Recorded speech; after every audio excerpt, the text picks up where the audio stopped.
High developers, আসসালামু আলাইকুম। আশা করি সবাই ভালো আছেন। আমি আপনাদের সাথে আছি হোসাইন মেজবা। ইতিমধ্যে আমরা কিন্তু ২ টা পর্ব শেষ করেছি এবং ২ টাতে আমরা ক্লাসিক হেডার এবং সেন্টার হেডারটা আমরা দেখেছি। তো আজকে আমরা দেখব মেইনলি স্প্লিট হেডার। তো স্প্লিট হেডারটা জিনিসটা কি? স্প্লিট হেডারটা হচ্ছে আপনার এখানে একটা মেনু থাকবে এবং লোগো থাকবে এবং আপনি চাইলে নেভিগেশন বার বা মেনু দিতে পারেন। সো এটা হচ্ছে আমাদের স্প্লিট হেডার। তো স্প্লিট হেডারটা দেখার জন্য আমরা সরাসরি চলে যাব ওয়ার্ডপ্রেস ড্যাশবোর্ডে এবং ওয়ার্ডপ্রেস ড্যাশবোর্ডে যাওয়ার পরে আমরা গত দিনের ওয়েবসাইটটা একটু ভিজিট করে দেখি। আমরা যে হেডারটা তৈরি করেছিলাম সেন্টার হেডার। তো এটাই ছিল আমাদের মূলত সেন্টার হেডার।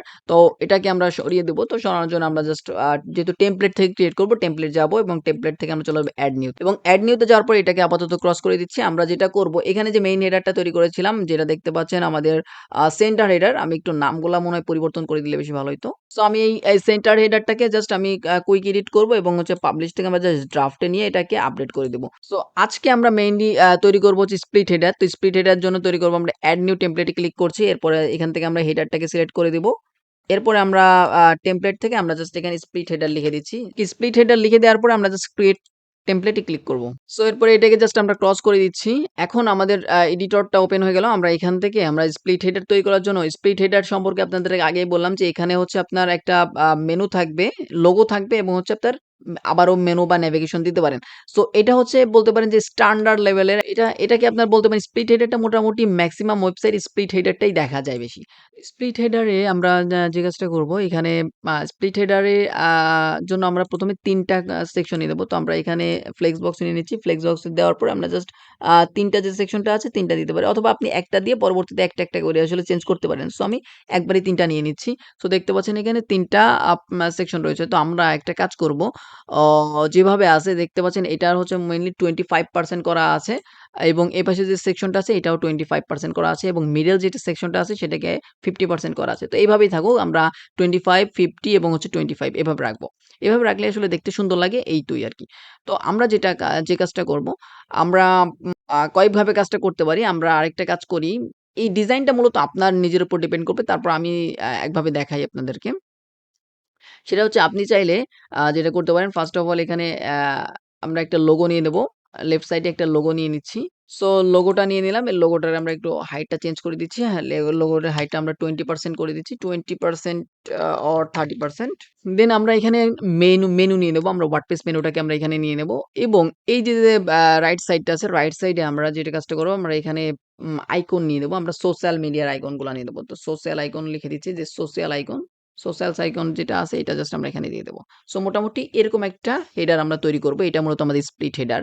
তো এই ডিজাইনগুলো আপনি আপনার মতো করে করতে পারেন। আপনি এটা করলাম। এটাকে আমরা জাস্ট সেন্টারে নিয়ে আসি আগে।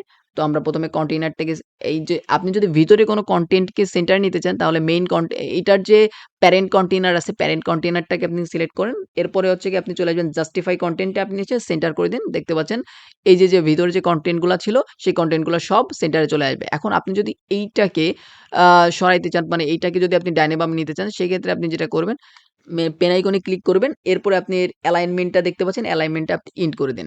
তাহলে এটা রাইট সাইডের দিকে সরে গেল। এবং এইটা যেটা দেখতে পাচ্ছি এটাকে আমরা ফার্স্ট অফ অল মাঝখানে নিয়ে আসি। তো মাঝখানে আনার জন্য আমরা জাস্টিফাই কনটেন্ট সেন্টার করে দিব। এরপরে আমরা পেন আইকনে ক্লিক করে এটাকে জাস্ট আমরা অ্যালাইনমেন্ট আমরা লেফট অথবা রাইট করে দিতে পারি। আ যেটা আসলে ভাল লাগে। এটা আসলে রাইট করে দিই। আ সরি এটাকে আমরা লেফট করে দিই। লেফট করে দিলে এটা দেখতে ভাল লাগবে। আ তো মোটামুটি ঠিক আছে। বাট তারপর আমার কাছে কেমন জানি খারাপ দেখা যাচ্ছে। তো আমি একটা কাজ করি। আমি এইটাকে এটাকে আমরা রাইট সাইডে করে দিই। এটাকে রাইট সাইডে করে দিলাম। মোটামুটি এখন ঠিক আছে। আমরা এটা একটু ডিজাইন করে ফেলি। আপনার ডিজাইনটা ইতিমধ্যেই দেখেছেন অনেকবারই। সো আমি এটাকে আর খুব বেশি কথা বাড়ালাম না।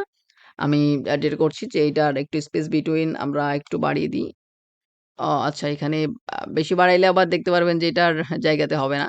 সো আমি দেখে শুনে বাড়াচ্ছি। দেখি কতটুকু বাড়ানো যায়। ওকে থাকুক। 6 পর্যন্ত থাকুক। এবার এটাকে আমরা একটু ডিজাইন করি। সোশ্যাল মিডিয়া আইকনটাতে আসবো। আমরা সেই শেপটাকে আমরা করে দেব সার্কেল। ঠিক আছে? শেপটাকে আমরা সার্কেল করে দিলাম।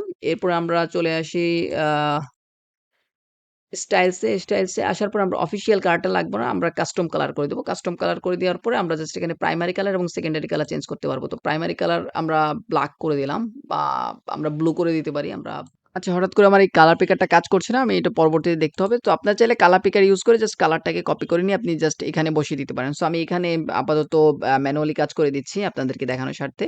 দ্রুত এই জিনিসটা করে দিচ্ছি। জাস্ট এখানে আমি একটা ব্লু কালার করে দিলাম, ডার্ক ব্লু। এই তো। আ তো এই তো মোটামুটি আমরা কালার করে দিলাম। আমরা চাইলে এই ভিতরের কালারটাকে আমরা রাখতে পারি ব্লু এবং বাইরের কালারটাকে আমরা চাইলে নালো করে দিতে পারি, যেটা আপনার ইচ্ছা। সো আমি এইভাবে আপাতত রাখছি। এটা ডিজাইন সেন্স এর উপর ডিপেন্ড করে। আমি ডিজাইন যদি করতে চাই সেক্ষেত্রে দেখা যাবে যে একটু টাইম লেগে যাচ্ছে। তো আমি এটাকে সাদা রাখলাম এবং আ যেটা করতে পারি আমি এই যে কালারটা রয়েছে এই কালারটাকে আমি আ এনে নিচে দিয়ে দিই। এটাও দেখতে ভাল লাগে ব্যাপারটা যে আপনি নিচে দিয়ে দিলেন এবং এই যে কালারটা আছে এটাকে হোয়াইট করে দেন। সো এই জিনিসটাও দেখতে সুন্দর লাগে।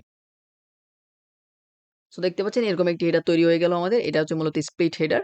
এরপরে ডিজাইনগুলো আপনি আপনার মতো করে নিবেন। তো মোটামুটি এটাই ছিল হচ্ছে আমাদের স্প্লিট হেডার। তো আমরা এটাকে সেভ চেঞ্জ করে দিব। পাবলিশ এড কন্ডিশন এ আমরা ইন্টার সাইড দিয়ে আমরা জাস্ট এটাকে সেভ এন্ড ক্লোজ করে দিব। তো এরপরে জাস্ট আপনি ওয়েবসাইটে এসে জাস্ট আমরা একটু রিলোড করে দেখি যে আসলে হেডারটা কেমন দেখা যাচ্ছে। তো এই তো আমাদের স্প্লিট হেডার চলে আসছে। এখানে আরেকটা ব্যাপার আছে সেটা হচ্ছে আমরা যে কাজটা করতে পারি এখানে আমরা একটা শ্যাডো দিয়ে দিতে পারি এবং অবশ্যই আপনারা যে কাজটা করবেন এখান থেকে প্রত্যেকটার অ্যাডভান্স এ এসে আপনি জাস্ট প্যাডিংটাকে তুলে দেবেন। প্যাডিংটাকে আমরা তুলে দিচ্ছি। অ্যাডভান্স এ আসবো এবং হচ্ছে প্যাডিংটাকে আমরা তুলে দিব। এবং হচ্ছে গিয়ে সর্বশেষ আমরা 6 ডটে আসবো এবং অ্যাডভান্স এ যাবো এবং মেইন কন্টেইনারে আমরা প্যাডিংটাকে তুলে দেব। তো এরপর আপনি পাবলিশ করে দিন। আরেকটা কাজ করতে হবে সেখানে জাস্ট এখানে একটু শ্যাডো দিয়ে দিবেন। তো আমি 6 ডটে আবারও ক্লিক করছি মেইন কন্টেইনারে। স্টাইলে আসার পর আপনি বর্ডার আসবেন। বর্ডারে এসে বক্স শ্যাডো।